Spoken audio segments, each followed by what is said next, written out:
What's up everyone, Michael aka Spirit Shard here with an impressions review for UmiharaKawase Shun Steam Edition. Probably butchered that name. Anyways, I'll throw it up in text because most people won't be able to read this and I can't either, so there you go. Anyways, yeah, so this is a platformer. I guess it's like a classical platformer. This game originally came out on the PS1, I believe, and they just re-released it onto Steam as a kind of Steam edition. I don't know necessarily what's going to be different from the original version because I did not play the original version. However, the developer did send me a review key. I am required to say that. And so I am checking it out. And yeah, it's a platformer. I like platformers. So let's go ahead and go in. So here you see the title screen. As you can see, this was before, they kind of figured out how title screens go. And that zooming background is kind of making me dizzy a bit. So I'm not going to look at that. Anyways, we're going to go ahead and start and look at the gameplay. So right here, you play as a girl, and she has a hook.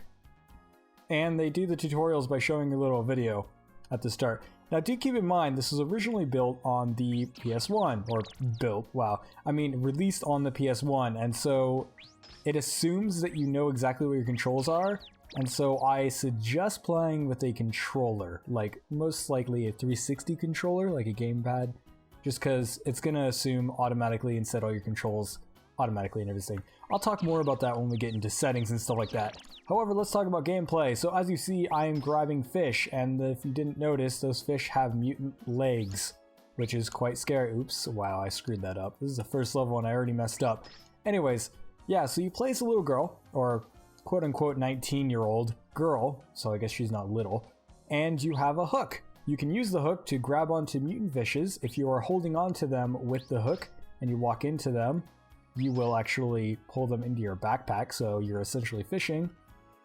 And you can grab onto walls and stuff, and so I can grab onto the wall. You can lure in and you can lure out, up and down, so you can do some fancy jumping. And then you also have the platforming stuff, which is up and down jumping. You can also climb up ledges and climb up ladders and stuff like that. I just swung across because I like looking cool, even though I failed the first time. And your goal of the level is to find the door. There are also bosses later on, and I will talk about that in a bit. Anyways, let's see what everyone else is probably thinking right now. You're either nostalgic because you played old PS1 platformers, or you're thinking, wow, these visuals kind of suck. It's like, yeah, well, they don't suck. I should probably be a little bit nicer with my words there because they don't suck. They're just a little bit outdated. Also, here's a mechanic. The lure always stays still, so it can actually pull you when you use conveyor belts and other objects like that as well. Also, enemies can shoot things at you. We'll see that eventually. Anyways, yeah, back to the visuals. So the images have been up-resed, as in like the girl character sprite and stuff like that, and the images in the background and stuff like that. Oh god, there's a fish, I'm dead. They normally don't spawn there. Enemies do spawn randomly, which is actually a slight problem in this game. Every once in a while, an enemy will spawn randomly right in your way, which is quite annoying. But it doesn't happen often. Normally they spawn where you're not at. But anyways, back to the visuals. Yeah, so everything kind of looks flat, and then it's got this weird block stuff, and it's got the words on it as a texture. And yes, those are words. They're symbols or whatever. And so that's kind of the block thing. But it doesn't look great. Like, I'm gonna be completely honest. If you're nostalgic for it, that's awesome. Some people are gonna be way nostalgic for it because I played a lot of PS1 platformers back in the day. Also, there's enemies shooting stuff, and then it shows that you can pull in enemies and stuff like that. But yeah, I super like it just because I'm okay with it, and the visuals, they serve their purpose. As in, it's not overly complicated, and no, the game's not beautiful, but you can still play it because you don't need beautiful visuals for a good platform. I just fell into the water and died. Yes, you can die in this game, as I have showed. You can get eaten by fishes, or you can fall into the nether world of the sea. Also, everything's a mutant. So, like, the story of this game is you're a girl in a mutant land full of mutant fish that are apparently hostile? Either that, or she just gets super depressed. Let's see if I can pull this off. Hold on one second. Whoop. Whoop. Probably not. Anyways, the physics in this game, because this is the main mechanic, it's basically a physics platformer. And so you get these little... It's very, very springy, though. Like, normally you get your normal... Like, let's see if I can stop moving. Yeah, I don't think I'm going to be able to. Okay, there we go. Nope. Basically, the physics that you would expect from these types of games isn't there. And so you got to figure out different ways to kind of figure out your puzzles. There we go. But it allows you to do cool tricks like that. So I spun around there, even though I could have easily gone below here and actually gone the way I'm supposed to go, and then just taken this platform. But yeah, so basically it's really, really fun. Another interesting mechanic is there's multiple pathways. So here's one door, but I'm actually going to go to the other door. And I'll show the map once I get to that door. So it'll actually take us into a different pathway. So waiting for this. There's also different platforms and stuff like that that move around and stuff like that as well. There's a lot of different environments, and each level actually has done a good job of introducing something new. So I'm going to walk through this door and then I'm going to show the map. Loading. By the way, the game runs extremely smooth. Like, it loads extremely quick. I don't even think there's a loading screen. It doesn't pause or anything. I know the PS1 version probably did that thing to where the game freezes for a second while it's loading the next level, but this just keeps going, which is quite nice. Anyways, I'm going to hit start, and you can see view stage map. Also, there's replays in the game. I have not figured out how to actually save replays, so that's either somewhere in the game or missing. I just haven't figured out how to do it, most likely, so yeah, that's somewhere. Anyways, so we're going to view stage map. So as you can see, I'm on level 5 now, and level 2 is where the doors split. Well, technically it's level 3, but it's called a field. And so field 2 is where I was at, and I split to the other door. And this is actually an extra pathway. This extra pathway, if you clear the extra pathways are like slightly harder, and you'll actually get extra continues for clearing them, which is super awesome. Anyways, yeah, so I've only gotten to level 19. However, I found out while playing that there's 61 total levels. And so if you're looking for a value proposition, that's kind of what I got for you. I've been playing the game for a while. I think I have about an hour and a half in gameplay on this game already, and I'm only on level 19. I know some people are going to be like, well, that's pathetic, man. But do keep in mind I was screwing around with the physics quite a bit to kind of get my impressions. Also, there's settings, and then you quit. You can quit from here and go back to the title screen. We'll talk about the settings after a little bit. I am going to go through this level just to show it off, and then we're going to go ahead and talk about the settings. So basically, I've shown pretty much what the mechanics are. Each level does introduce a new way to solve puzzles and a new mechanic, and I think there's 16 varieties of enemies. I don't know. There's a decent variety of the enemies. Although enemies tend to fall into two categories. They're either walkie guys, or they're guys that throw stuff and walk. So here's another mechanic. It's going to show that you can jump and then, or throw it up and then jump and then latch on the stuff. So there's a lot of little like speedrunner mechanics and special mechanics, and I'll show like some stuff, or I'll try to show. I threw it the wrong way. There we go. And then you can also do some weird stuff, like let's say I wanted to do this, and then I can just be like, pull it in, woo, and then like, I don't know, you can use some pretty cool jumps. If I'm going through levels like legitimately, I've done a lot of cool stuff before, so there is a lot of cool stuff that you can actually do. And whoop, I fell. There we go, he fell too. Taking you. Anyways, let's go ahead and head back to the main menu and talk about the options and performance. So performance-wise, this game runs perfectly fine. I've had no performance issues. It might have performance issues on some machines. I do have issues with the controller setup, but we'll talk about that in a moment. First, let's look at volume. So, has volume, like, I guess sliders. They're technically counters, so the old classic style. But it's got music. It goes all the way down to 0 and then all the way to 100, so you can disable it. Going all the way up is kind of old school, as in you gotta hold it down, so it takes a little bit longer than just click and slide. There is no mouse control, so you can see my mouse here. I would recommend a controller for this game, although keyboard controls do work, so I'm using the keyboard right now, and I believe it's X to throw the latch, and yeah, there's different keys. I don't know the keys, though. I do have a controller plugged in. I don't know if it'll actually show keys for the controls either. One cool thing, though, is you can actually rebind the controller, and so it says standard right now, but if I go over to custom, I can actually customize which each one of these do, which is pretty awesome. Like, you don't see that in games anymore, so that's kind of nice. If you go back to standard, it just resets it to default. And then you also have a quick retry button, which I think is defaulted to off. This is for when we're doing practice mode. I'll show that off in a minute when I want to show the boss. And then there's also full screen, which it does this weird thing to where it actually keeps a little tiny black bars up at the top and bottom, and then the left and right has the black bars, obviously. And I believe that's to keep it so that it keeps aspect ratio and like a proper, so it's like 2 times or 3 times scaling. I don't know exactly what count it would be, but do be aware that is a thing. So you may as well play in windowed mode. It's going to be the same size anyways. And then you got aspect ratio, which is going to stretch it. I would not recommend that.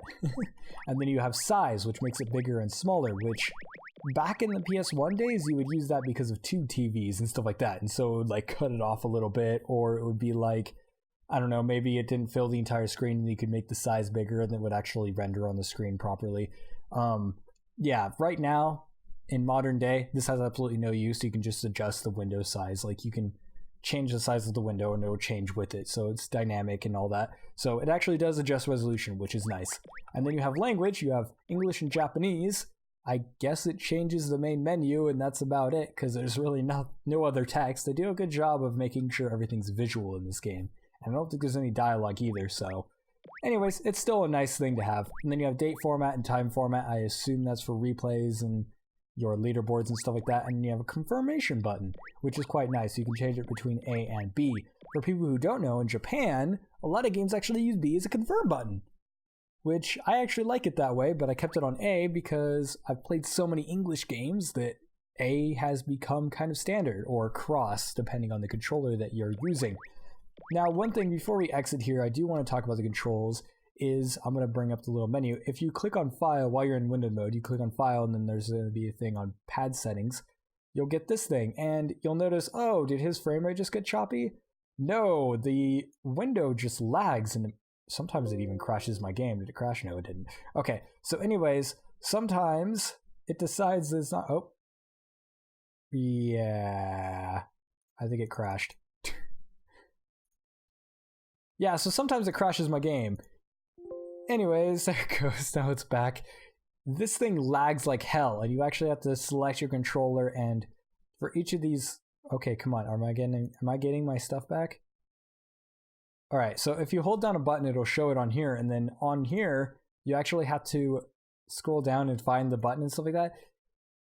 I do not like it at all. It's like setting up some sort of emulation thing, which essentially that's what it is. And it doesn't work very well, and it's very stuttery on my machine, and it takes forever. There we go. Okay, it came back. Whew, I was scared that it might crash my game there, because it takes a while to record this. Also, I do want to mention, on my personal end, if my audio sounds a little bit different, I apologize for that. Not only is my voice a little bit screwed up right now, but it took me forever to actually set up an alternate recording for my voice, because for some reason this game actually messes with my mic recording. So do keep that in mind, I guess. It does have some, I think it's something to do with hot plugging on the controller, so if you use a USB mic, it might cause a little bit of static and stuttering inside your mic, which is not preferred. Also, while you're in the options menu, you can hit Y and it shows you what it does. That's pretty standard from PS1 days. Anyways, let's go ahead and look at practice mode. Almost done with this video. So here you can actually play any level that you want. You get the map, but you can't unlock new levels. So if I went to the newest level that I have unlocked and beat it, it wouldn't actually unlock the new level. So you actually do have to play the normal mode to actually unlock all the levels, which there's 61 of them. I believe I hit start and then hit records. Yeah, so here it is, and it says stages cleared, 13 out of 61. So I only have 13 stages. 1, 2, 3, 4, 5, 6, 7, 8, 9, 10, 11. 12, 13, 14. Oh yeah, so I've cleared 13 of them, and I haven't cleared the last one. So yeah, I've actually only gotten 13 levels, even though it shows over to field 19. There's probably a secret door somewhere on here. So maybe here or here. I don't know, those arrows look slightly different. So it's probably level 12 that has a secret door on there. So yes, there are other doorways and stuff like that. Now I'm going to go ahead and show the boss. Now okay, so before we go into this, the game so far from playing on the levels has been very relaxed and it's very fun, like you're constantly doing stuff. However, in the bosses, I'm not going to show how to beat this boss just to frustrate you all, but anyways, so the bosses are, instead of that, you know, kind of casual, you're always doing stuff, this guy's going to kill me, it's a survival, and so you're trying to survive until the door appears. And so the boss will do something, then the door will appear, and then you go to the door. So also the retry button, if I hold back, you'll see I was able to reset it. Now, one thing that's really annoying about this is if you die, it just brings you back to the menu. Like if I run in there, it's like boom, boom, boom, and then it resets me here. Luckily, the loading times are not bad, but it's kind of annoying. It also keeps record of how many times you cleared it and how many times you failed. Now, my failed record is kind of skewed on this because I've been testing around and stuff like that, so excuses, excuses. Anyways, I've died a lot of the boss. I figured out how to beat it though. I cleared it 3 times, so there is proof. But yeah, the bosses are very much different than the rest of the game, as in it's mostly a waiting and survival game, and I honestly don't like it. It's very, very not fun for me personally. Some people might like it because they are somewhat challenging, but I found the separation from the other mode as not so fun. Now let's go ahead and look at the newer level. Like kind of clear up stuff. So one thing I didn't cover is the things on the screen. You'll notice that the UI is kind of in the middle of the screen.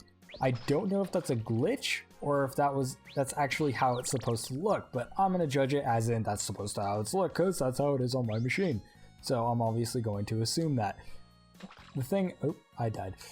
The thing that's in the top left, however, if I go back into the stage, is your score. I haven't found a single place where the score is actually kept up. I believe you can actually get enough score to get something like extra lives or something along those lines. So maybe score has some type of use, but so far, oh, that platform moves. Okay. Anyways, so far I haven't actually found a use for it. And then also on the top right, you obviously have your timer. And then on the bottom right, you normally have a little circle. So if you go back and look at the earlier footage, you'll see a little circle thing and it'll have a number. That's going to be your lives. I guess that's a weight dependent platform. Huh, that's interesting. And then you also have the F and then number, which is going to be the field that you're on. Huh, that's interesting. So there's another mechanic. So every single stage, as I had mentioned, has a new mechanic. And so this one has the weight affected platform on it. So I guess that's kind of its deal. Oh, wow, I missed. Now, one thing I do want to mention is the hitboxes are a little bit off on a lot of stuff on this game. And so sometimes you'll hit the very top of an image and it won't actually hit the sprite, I should say. I just fell off the edge again. Can I just hold reset? There we go. Sweet. I didn't have to wait to go back to the menu. I guess you have to hit reset right when you die. That way the animation has a long enough timer on it that you can just reset it real quick. Anyway, some of the hitboxes are kind of questionable at best. And sometimes like when I first started playing, I had trouble with going into the door because I kept trying to go into the side of the door instead of just being like, oh, I'll go into the center of the door because that's really where the hitbox is. So do be aware of that little problem. Now I'm going to try to get on top of this platform so I can just do this. Whoop. Yeah, there we go. See, I was talking about skills and you can get a lot of skills and stuff like that. I might actually be able to beat this level, which would be super awesome. Those are spikes, by the way. Yes, there are environment hazards. The ways you can die is you can get eaten by a fish, or attacked by a fish, I guess. You fall into the river, or you fall into an environmental hazard like those spikes. But I want to finish this level because that will make me feel successful. Yeah! And then I didn't unlock the next level because, obviously, it's the practice mode, so that was a practice. Now if I go back through all these stages, I can actually clear it and then unlock the extra stages, which I'm actually excited to do that at some point. Anyways, that pretty much covered everything that there is to cover on this game. There is an annoying thing in this level, or in this selection here, is you actually have to hit start and then go over. Oh yeah, by the way, there are leaderboards, so it gets rankings and stuff like that. Wow, these are some full leaderboards. Anyways, yeah, there I am. I guess it does save your time, so it's all about your time. Anyways, yeah, so let's go ahead and go back to the title screen. And I'm just going to hit start while I talk about the conclusion. So, what is this game? Is it worth looking at? And yes, I would say, like, this game is mostly going to be for people who are nostalgic or just want a good old classic platformer. Like, they don't make a lot of good platformers these days. Well, let me take that back. There are a lot of platformers. However, there's a lot that don't do a lot of original things, and this one has a very original mechanic that's actually still very entertaining to play. Like, I've actually enjoyed this quite a bit. However, I am going to be slightly nostalgic because I kind of grew up with the PlayStation 1, and so I kind of like that graphic style, that kind of like cheesy, off-the-chart, sort of not quite there, but it's still awesome sort of thing. I don't know. Like, I played a lot of games with weird graphics. Moving on. Yeah, so it's mostly going to be for people who are looking for just a solid platformer or just want a nostalgia trip. If you played one of these games or a game in the series, maybe you missed this one. Maybe this one was the one that wasn't released in English and you're like, oh, hey, I want to play it in English.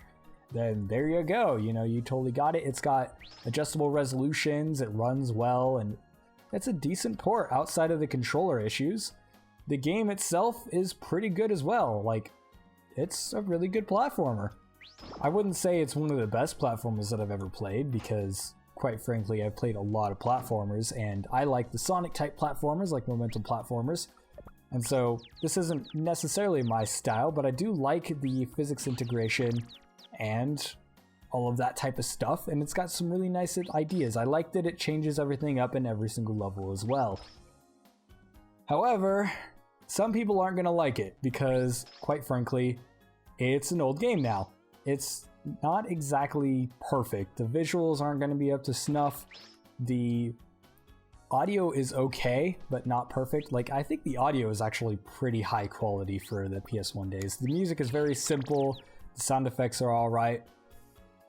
But my conclusion is, if you like old platformers, you'll like this game. So, yep, this has been Michael aka Spirit Shard looking at let me prepare my voice. UmiharaKawase Shun Steam Edition. I probably offended somebody. Anyways, yeah, so I'm not sure what's different about the Steam Edition, but it's a fun game regardless. Make sure to like, comment, and subscribe so that you can see more of my videos and early impressions. Maybe check out some of my Let's Play stuff. I might actually Let's Play this game. That sounds like a good idea. If I get the audio glitches fixed up, I'll end up doing that.